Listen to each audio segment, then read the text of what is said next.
Hallelujah. യേശുവേ സ്തോത്രം, യേശുവേ നന്ദി. വിശുദ്ധ ലൂക്കായുടെ സുവിശേഷം 10-ാം അധ്യായം 16-ാം തിരുലിഖിതം. നിങ്ങളെ കേൾക്കുന്നവൻ എന്നെ കേൾക്കുന്നു, നിങ്ങളെ നിരസിക്കുന്നവൻ എന്നെ നിരസിക്കുന്നു എന്നരുളി ചെയ്ത യേശുക്രിസ്തുവിൻ്റെ അത്ഭുത നാമത്തിൽ നിങ്ങൾക്കേവർക്കും കൃപയും സമാധാനവും. Price the Lord. ഇന്ന് നാം ചിന്തിക്കുന്നത് ദൈവത്തെ പഴിക്കരുത് എന്നതിനെക്കുറിച്ചാണ്. ജോബിൻ്റെ പുസ്തകത്തിൽ 1-ാം അധ്യായത്തിൽ 22-ാം തിരുലിഖിതം. ഇതുകൊണ്ടൊന്നും ജോബ് പാപം ചെയ്യുകയോ ദൈവത്തെ പഴിക്കുകയോ ചെയ്തില്ല. ഹല്ലേലൂയ. പ്രിയപ്പെട്ട ദൈവമക്കളെ, ദൈവമായ കർത്താവിൻ്റെ വചനം എവിടെ പ്രഖ്യാപിക്കപ്പെടുന്നുവോ അവിടെ സാത്താൻ കോട്ടകൾ തകരുന്നു എന്ന് ലൂക്കായുടെ സുവിശേഷത്തിൽ 10-ാം അധ്യായത്തിൽ 17 മുതലുള്ള വാക്യങ്ങളിൽ കാണുകയാണ്. യേശു തൻ്റെ ശിഷ്യന്മാരെ 2 പേരായി വചനം പ്രഘോഷിക്കാൻ അയച്ച് അവർ തിരിച്ചു വന്ന് യേശുവിനോട് പറഞ്ഞു, കർത്താവേ, നിന്റെ നാമത്തിൽ പിശാചുക്കൾ പോലും ഞങ്ങൾക്ക് കീഴ്പ്പെടുന്നത് ഞങ്ങൾ കണ്ടു. യേശു പറഞ്ഞു, സാത്താൻ സ്വർഗത്തിൽ നിന്ന് ഇടിമിന്നൽ പോലെ നിപതിക്കുന്നത് ഞാൻ കണ്ടു. ദൈവരാജ്യ വേല നടക്കുന്നിടത്ത്, ദൈവരാജ്യത്തിൻ്റെ വചനം പ്രസംഗിക്കുന്നിടത്ത് സാത്താൻ ഇടിമിന്നൽ പോലെ നിപതിക്കും. ഒരു വ്യക്തിയുടെ അനുഭവം നിങ്ങളുടെ ശ്രദ്ധയിലേക്ക് കൊണ്ടുവരാം. ഞാൻ ട്രീസ ആലപ്പുഴയിൽ നിന്നാണ് ഇത് എഴുതുന്നത്. എനിക്ക് 8 വയസ്സുള്ള ഒരു മോനുണ്ട്. എൻ്റെ പ്രശ്നം ഇതാണ്. 1 മാസത്തോളമായി രാത്രിയിൽ ഉറങ്ങുന്നത് പോലെ തന്നെ പകലും ഉറക്കം വരുന്നു. രാവിലെ എഴുന്നേൽക്കുമ്പോൾ മുതൽ വീണ്ടും കിടന്നുറങ്ങാൻ തോന്നും. എപ്പോഴും ഉറക്കം വന്ന് കണ്ണടഞ്ഞു പോകും. ഒന്നും ചെയ്യാൻ ഒരു ഉന്മേഷവും കിട്ടുന്നില്ല. ഭർത്താവിനും മോനും ചെയ്തു കൊടുക്കേണ്ട കാര്യങ്ങൾ പോലും ചെയ്യാൻ പറ്റുന്നില്ല. അപ്പോഴാണ് ഞാൻ ഓർത്തത്, അഭിഷേകാഗ്നി പ്രോഗ്രാമിൽ കൂടി എത്രമാത്രം അത്ഭുത രോഗശാന്തികളാണ് എല്ലാവർക്കും ദൈവം കൊടുത്തുകൊണ്ടിരിക്കുന്നത്. അതുകൊണ്ട് ഈ കാര്യം ചോദിച്ചാൽ ഈശോ എന്നെയും അനുഗ്രഹിക്കുമെന്ന് എനിക്ക് തോന്നി. അങ്ങനെ ഉറച്ച വിശ്വാസത്തോടെ കഴിഞ്ഞ ഞായറാഴ്ചത്തെ ആരാധനയിൽ ഞാൻ കരഞ്ഞുകൊണ്ട് പ്രാർത്ഥിച്ചു. അപ്പോഴും എനിക്ക് ഉറക്കം വരുന്നുണ്ടായിരുന്നു. അത്ഭുതമെന്ന് പറയട്ടെ, പ്രാർത്ഥിച്ചുകൊണ്ടിരുന്നപ്പോൾ തന്നെ എൻ്റെ ഉറക്കത്തിൻ്റെ ബന്ധനം വിട്ടുപോയി. പിന്നെ ഇന്ന് വരെ എനിക്ക് പകല് ഉറക്കക്ഷീണം അനുഭവപ്പെട്ടിട്ടില്ല. ഈ ഒരു അത്ഭുതം നടന്നതിൽ പിന്നെ എൻ്റെ ഈ കാര്യം ഞാൻ പലരോടും പറഞ്ഞു. ഇപ്പോൾ അവരെല്ലാവരും ടെലിവിഷൻ തുറന്ന് ഷാലോം ചാനലിൽ അഭിഷേകാഗ്നി പ്രോഗ്രാമിൽ പങ്കെടുക്കാൻ തുടങ്ങി. അങ്ങനെ വളരെയധികം ആളുകൾ ഈ സംഭവം വഴി യേശുവിൻ്റെ വചനം കേൾക്കാൻ ഈ ദേശത്ത് ഇടവരുത്തി. കർത്താവായ യേശുവിന് സ്തുതിയും സ്തോത്രവും അർപ്പിക്കുന്നു. ഹല്ലേലൂയ. 2011 ജൂലൈ മാസത്തിൽ ഉണ്ട ഒരു സംഭവം ഈ കുടുംബം എഴുതി അറിയിച്ചിരിക്കുകയാണ്. Praise the lord. 2011 ജൂലൈ മാസത്തിലെ ആദ്യത്തെ ഞായറാഴ്ച വചന ശുശ്രൂഷയിൽ ഒരു പങ്കു ചേർന്നുകൊണ്ടിരിക്കുമ്പോൾ അവരുടെ ഒരു വേദന, അവരുടെ ഒരു പീഡ ദൈവസന്നിധി പറഞ്ഞ് കരഞ്ഞു നിലവിളിച്ച് തൽക്ഷണം ശരീരത്തിൽ നിന്ന് ആ രോഗപീഡ, ആ ക്ഷീണത്തിൻ്റെ ബന്ധനം വിട്ടുപോയി. വലിയ വിടുതലിൻ്റെ അനുഭവം ഉണ്ടായി എന്ന് ആ മകൾ ഇതാ ദൈവജനത്തിൻ്റെ ശ്രദ്ധയിലേക്ക് കൊണ്ടുവന്നിരിക്കുകയാണ്. പ്രിയപ്പെട്ട ദൈവമക്കളെ, ദൈവത്തിൻ്റെ വചനം പ്രഖ്യാപിക്കപ്പെടുമ്പോൾ രോഗത്തിൻ്റെ കെട്ടുകൾ അഴിയുന്നു, അന്ധകാരപ്പീഡകൾ വിട്ടുപോകുന്നു, ക്ഷീണങ്ങൾ, മടുപ്പും മന്ദതയും മരവിപ്പും മാറുന്നു, ദൈവികമായ ഉണർവിൻ്റെ അഭിഷേകം ദൈവജനത്തിൻ്റെ മേൽ നിറയുന്നു. എല്ലാവരും എഴുന്നേറ്റ് നിന്ന് 2 കരങ്ങൾ ഉയർത്തി ഈ സമയം തീഷ്ണതയോടെ കർത്താവായി യേശുവിന്റെ നാമത്തെ ആരാധിക്കട്ടെ. Hallelujah, hallelujah, hallelujah. ഓ ദൈവമേ, ഇപ്പോൾ അങ്ങയുടെ പരിശുദ്ധമായ നാമത്തിൽ ഒരുമിച്ച് ചേർന്ന് പുത്രനായി യേശുവിനെ ആരാധിച്ച് ഇപ്പോൾ ലോകത്തിന്റെ നാനാഭാഗങ്ങളിൽ പ്രാർത്ഥനയിലായിരിക്കുന്ന ഓരോ കുടുംബത്തിന്റെ മേലും അത്ഭുത അഭിഷേകങ്ങൾ വ്യാപരിക്കട്ടെ. കാലങ്ങളായുള്ള തിന്മകൾ, ക്ഷീണങ്ങൾ, മടുപ്പ്, മന്ദത, മരവിപ്പ്, ഭക്തിരാഹിത്യം, വിശ്വാസക്കുറവ്, എതിർചിന്തകൾ, മല്ലടിക്കുന്ന പ്രകൃതം, യുക്തിവാദത്തിന്റെ ആധിപത്യം, ഈ മേഖലയിലുള്ള എല്ലാ ബാധകളും, എല്ലാ തിന്മകളും, എല്ലാ അന്ധകാരങ്ങളും യേശുനാമത്തിൽ വിട്ടുമാറി പോകട്ടെ. Hallelujah, hallelujah. ഓ ദൈവമേ, വിശുദ്ധ കൂദാശകളിൽ നിന്നും, ദൈവവചനത്തിൽ നിന്നും, തിരുസഭയിൽ നിന്നും, ദൈവിക കാര്യങ്ങളിൽ നിന്നും ദൈവമക്കളെ അകറ്റിക്കൊണ്ടുപോകുന്ന എല്ലാ നാരകീയ സേനകളെയും ദുരാത്മബാധകളെയും നസ്രേനായ യേശുവിനെ നാമം അയച്ച് ബന്ധിക്കുന്നു, ബഹിഷ്കരിക്കുന്നു, വിട്ടുമാറി പോകട്ടെ. Hallelujah, hallelujah. യേശുവേ ആരാധന, ആരാധന. യേശുവേ ആരാധന, ആരാധന. Hallelujah, hallelujah. യേശുവേ സ്തോത്രം, യേശുവേ നന്ദി, യേശുവേ സ്തോത്രം, യേശുവേ ആരാധന. Price the Lord. ഹല്ലേലൂയ. ജോബിന്റെ പുസ്തകത്തിൽ 1-ാം അധ്യായത്തിൽ 22-ാം തിരുലിഖിതം, ഇതുകൊണ്ടൊന്നും ജോബ് പാപം ചെയ്യുകയോ ദൈവത്തെ പഴിക്കുകയോ ചെയ്തില്ല.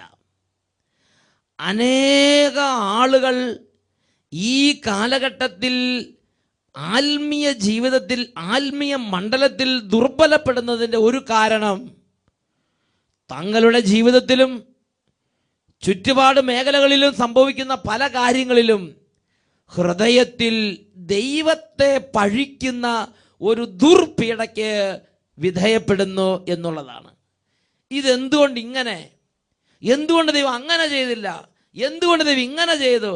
ഇങ്ങനെ ഹൃദയം കൊണ്ട് ദൈവത്തോട് മല്ലടിക്കുക, ഹൃദയം കൊണ്ട് ദൈവത്തെ പഴിക്കുക, ഹൃദയം കൊണ്ട് ദൈവത്തോട് മുറുമുറുക്കുക, ദൈവത്തിൻ്റെ ഓരോ പ്രവൃത്തികളും കണ്ട്, ദൈവത്തിൻ്റെ ഓരോ പദ്ധതികളെയും അറിഞ്ഞ്, ദൈവത്തിൻ്റെ ഓരോ ഇടപെടലുകളും കണ്ട് ദൈവത്തെ നിർലോഭം സ്തുതിക്കാൻ പറ്റാത്തൊരു അന്തരീക്ഷത്തിൽ അനേകം ആളുകൾ കൃപയിൽ ദുർബലപ്പെടുകയാണ്.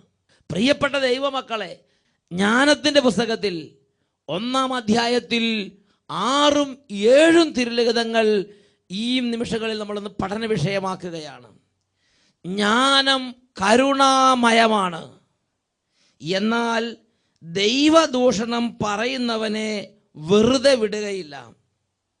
ദൈവം മനസ്സിൻ്റെ സൂക്ഷ്മ വ്യാപാരങ്ങളെ അറിയുന്നവനും ഹൃദയത്തെ യഥാർത്ഥമായി നിരീക്ഷിക്കുന്നവനും നാവിൽ നിന്ന് ഉതിരുന്നത് കേൾക്കുന്നവനും അത്രേ. ദൈവം മനസ്സിൻ്റെ സൂക്ഷ്മ വ്യാപാരങ്ങളെ അറിയുന്നവനാണ്. മനസ്സിൻ്റെ ഉള്ളിൽ സൂക്ഷ്മ വ്യാപാരങ്ങൾ ചിലപ്പോൾ നമ്മൾ മനഃപൂർവ്വം പറയണതല്ല.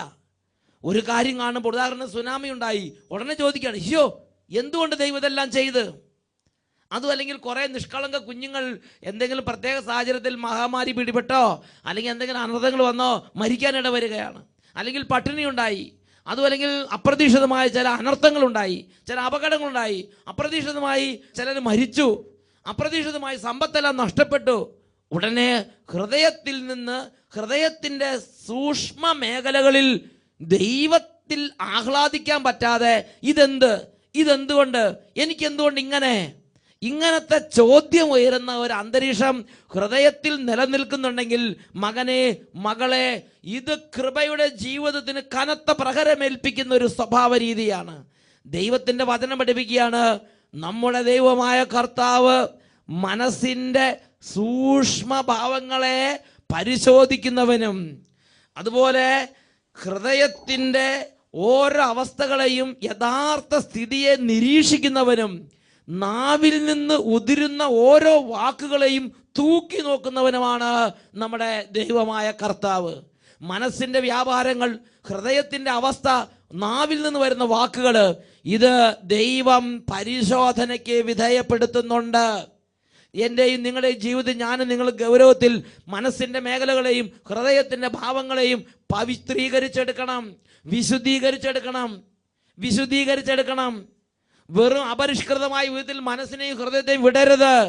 ശുദ്ധി ചെയ്ത് ദൈവത്തിൽ ആഹ്ലാദിക്കുന്നൊരു മനസ്സും ദൈവത്തിൽ ആഹ്ലാദിക്കുന്നൊരു ഹൃദയവും കൊണ്ടുവരണം. ഒരു വ്യക്തി എന്നോട് പറഞ്ഞു, അച്ഛാ, എൻ്റെ സ്ഥലവിൽപ്പനയ്ക്ക് ഇട്ടിട്ട് ഏതാണ്ട് 200ഓളം ആളുകൾ വന്ന് നോക്കിയിട്ട് സ്ഥലവിൽപ്പന നടക്കണില്ല. വിഷമിക്കരുത്. ദൈവം ഇടപെടുന്നത് വരെ ദൈവത്തിൽ ആഹ്ലാദിച്ച് എൻ്റെ ദൈവം നല്ലവനാണ്, എൻ്റെ ദൈവം എല്ലാവർക്കും നല്ലവനാണ്. 145 സങ്കീർത്തനം 9 വാക്യം, എൻ്റെ ദൈവം എല്ലാവർക്കും നല്ലവനാണ്. നല്ല നല്ല ദൈവിക ബോധ്യങ്ങൾ, ദൈവത്തെക്കുറിച്ച് ദൈവം വെളിപ്പെടുത്തുന്നുള്ള ബോധ്യങ്ങൾ വിശ്വാസത്തോടെ പറഞ്ഞ് പ്രത്യാശ പറഞ്ഞ് ഞാൻ നിങ്ങൾ ബലപ്പെടണം.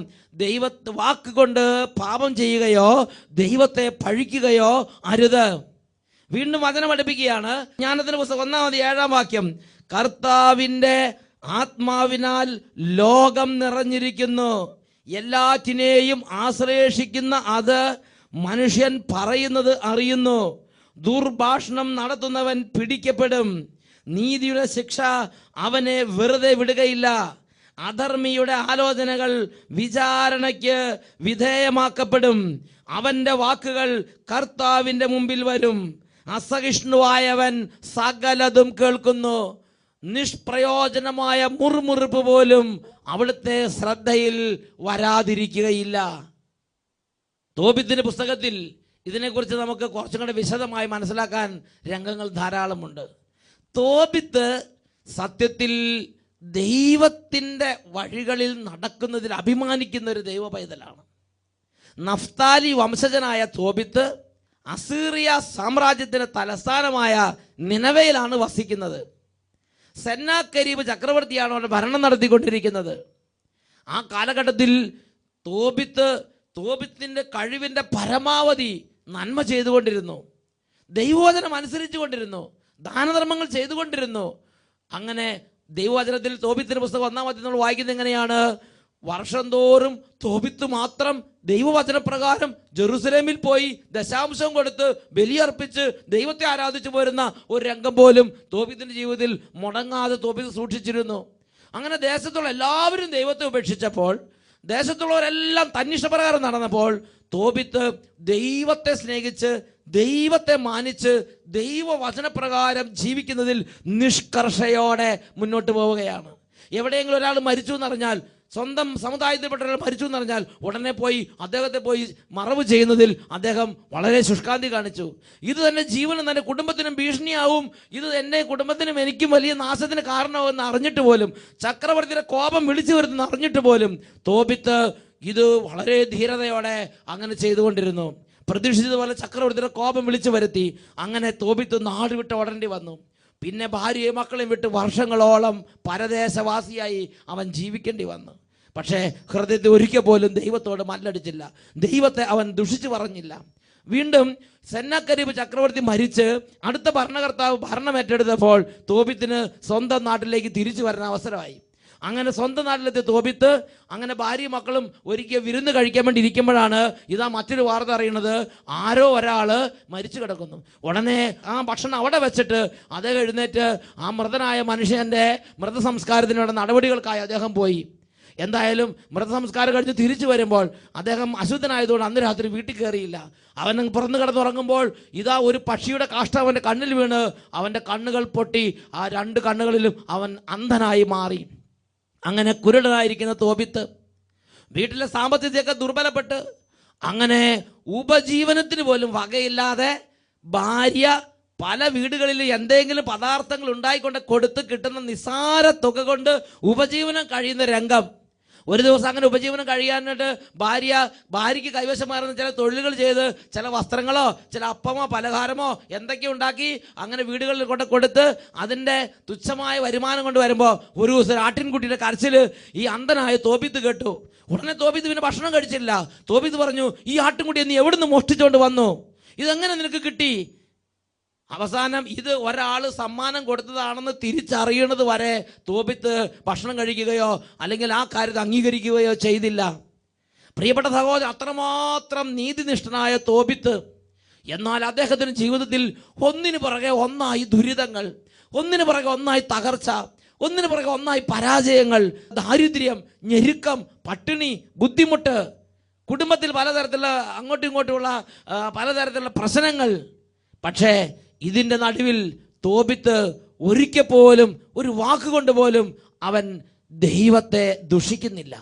പിന്നെയോ ജീവിക്കുന്ന ദൈവത്തെ അവൻ മഹത്വപ്പെടുത്തുകയാണ്.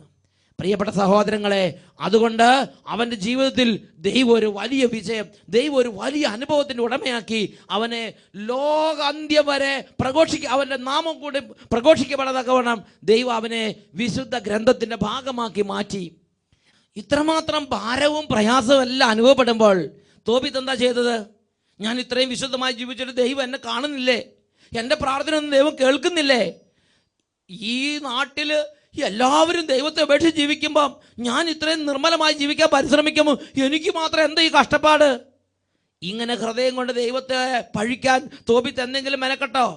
തോബിത്ത് എന്താ ചെയ്തത്? തോബിത്തിന്റെ പുസ്തകത്തിൽ 3-ാം അധ്യായത്തിൽ 1-2 വാക്യങ്ങൾ നമ്മൾ കാണാം. ഞാൻ ദുഃഖഭാരത്തോടെ കരഞ്ഞു, ഹൃദയവ്യതയോടെ ഞാൻ പ്രാർത്ഥിച്ചു.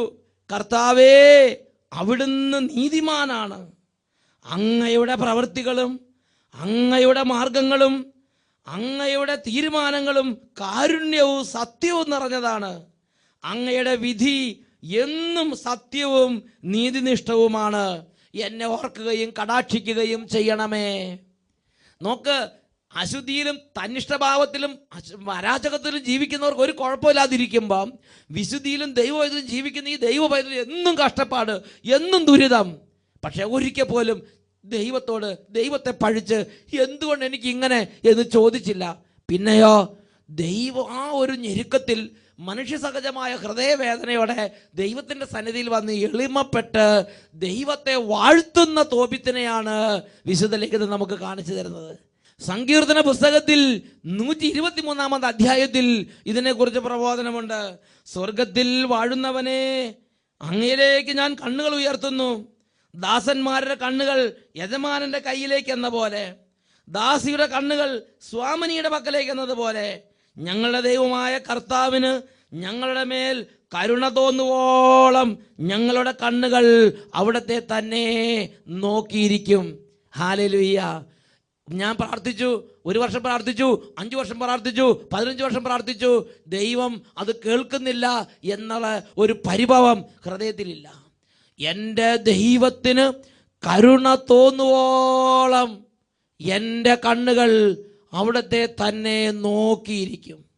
പ്രിയപ്പെട്ട ദൈവമക്കളെ, ആത്മീയ രംഗത്ത് അസഹിഷ്ണുത നന്നല്ല. Praise the lord. ജോബിൻ്റെ ജീവിതത്തിൽ തുടരെ പ്രശ്നങ്ങൾ. പക്ഷേ ജോബ് വാക്കുകൊണ്ട് പാപം ചെയ്യുകയോ ദൈവത്തെ പഴിക്കുകയോ ചെയ്തില്ല. ദൈവം അവന് വലിയ അനുഗ്രഹം കൊടുത്ത്.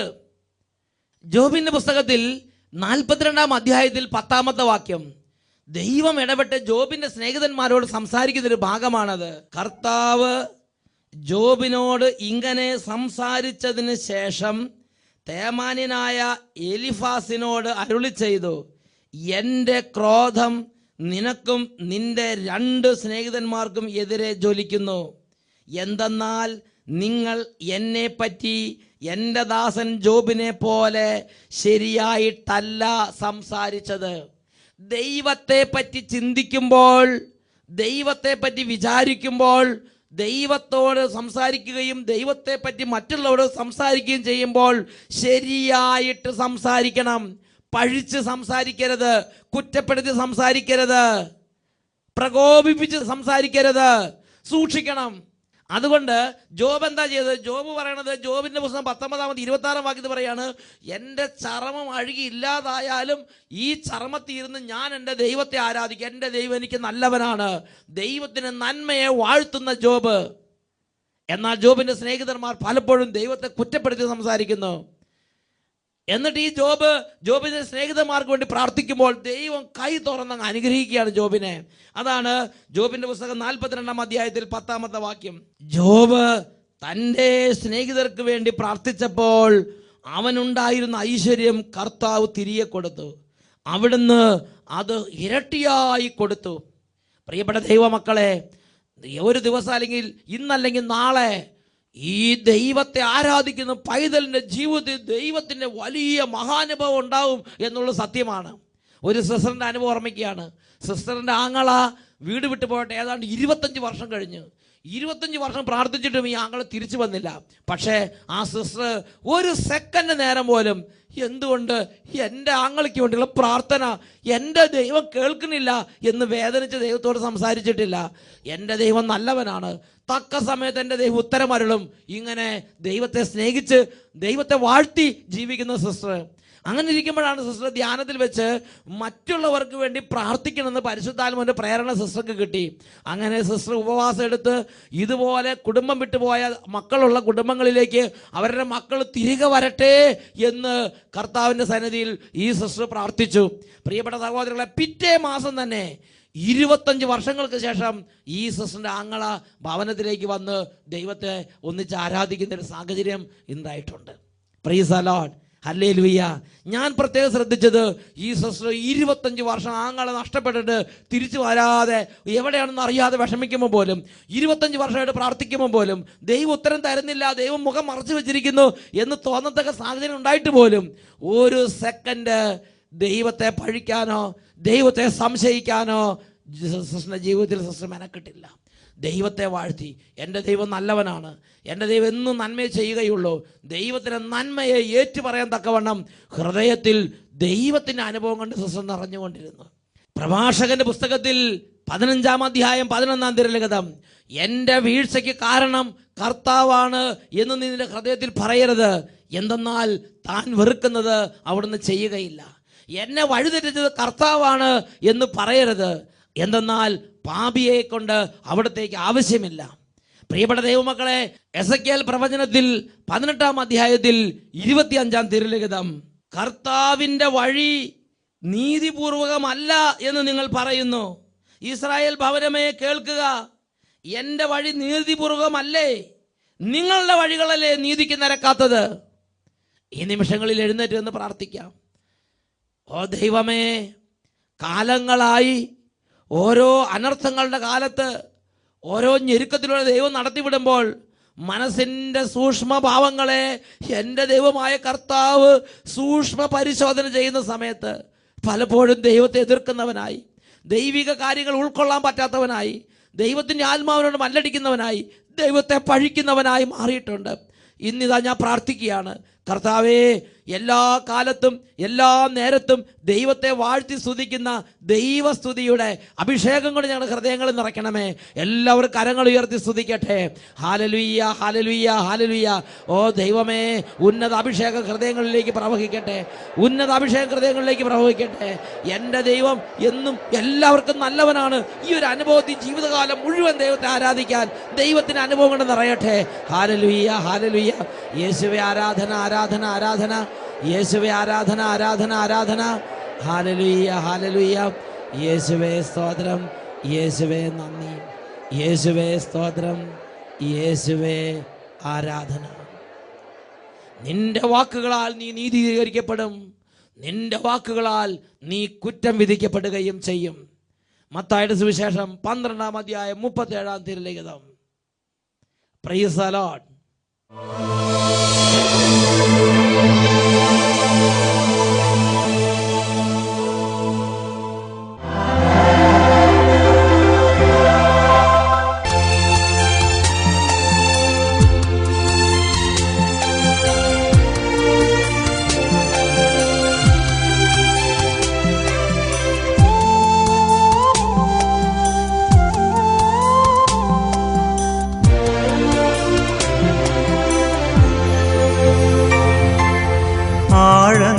ആഴങ്ങളറിയുന്ന ഈശോ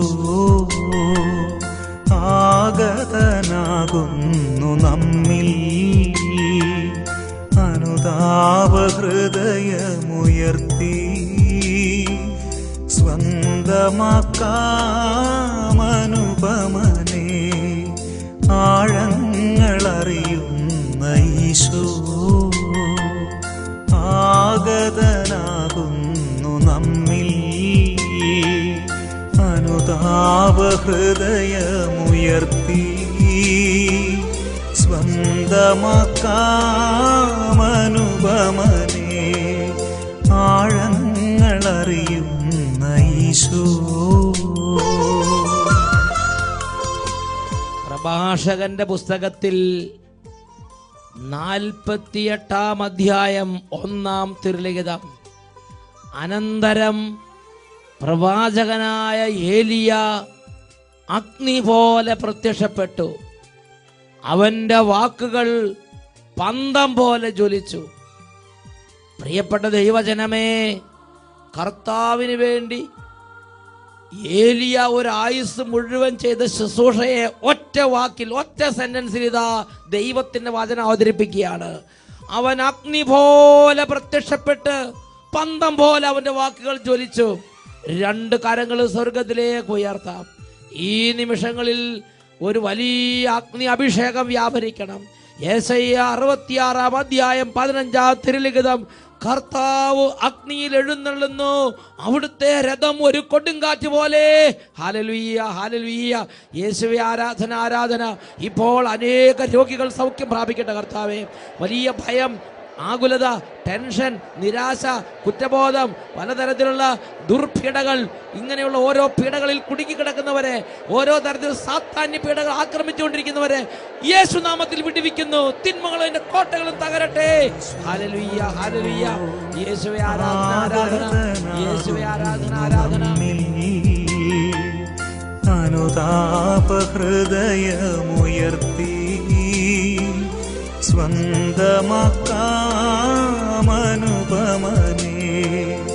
ആഴങ്ങളറിയുന്ന ഈശോ.